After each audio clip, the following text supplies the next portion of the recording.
Salut tout le monde, comme vous le voyez, je suis pas à l'emplacement habituel, tout simplement parce que c'est pas un nouvel épisode des Débilitudes.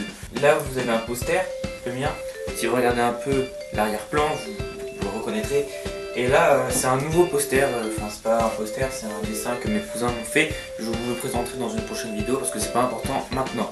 Alors pourquoi je fais cette vidéo? C'est simple, il y a quelques temps dans les commentaires quelqu'un m'a dit: tu ressembles à Didi Chamboudoué dans ta manière de parler, fais des théories comme lui. Alors je vais pas faire des théories sur des trucs qu'il a déjà fait lui, parce que sinon après on va m'accuser de plagiat. Donc la dernière fois, quand j'ai vu ce message, je me suis dit sur quoi je pourrais faire sans qu'on m'accuse de plagiat. Donc je me suis assis sur mon lit et là, la révélation.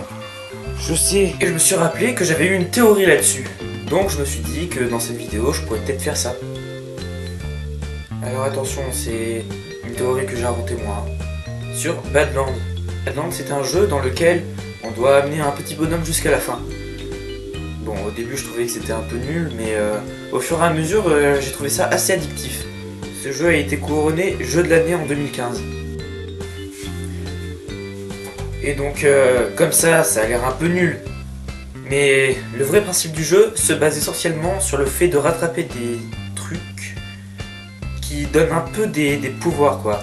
Il y en a qui font grandir, il y en a qui font rapetissir, il y en a qui te multiplient, il y en a qui font aller plus vite, qui ralentissent le temps.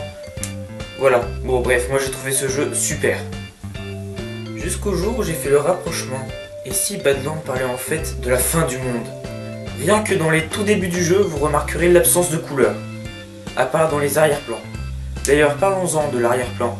Il représente très souvent la forêt, la nature, mais tout en ruine. Et aussi au premier plan, là où c'est tout noir, on voit très clairement des ruines. Si ce que je dis est vrai, il y avait aussi des traces humaines. On peut voir des machines, notamment des scies, on peut voir des projecteurs à bombes, des trucs comme ça. Maintenant, regardons de plus près le héros. Au tout début du jeu, il est tout seul. Au fur et à mesure, il récupère des gens avec lui. Un peu comme dans toutes ces séries-là, genre The Walking Dead, des trucs comme ça. Il récupère des gens et au fur et à mesure, il meurt. C'est exactement ce qui se passe dans Badland. Le jeu est aussi vachement basé sur l'entraide. Vous verrez, il faut récupérer le plus de clones possible à la fin.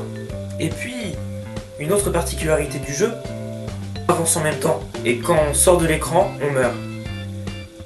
Ça signifierait qu'il ne faut pas se faire rattraper par le temps. Rien que le nom des niveaux, jour 1, jour 2, ça veut dire que leurs jours sont comptés. Donc, je pense que cette théorie est quand même assez plausible. Et si vous avez quelque chose à dire, ou à rajouter, ou à contredire ma théorie, vous pouvez le dire dans les commentaires. Et bien sûr, au revoir.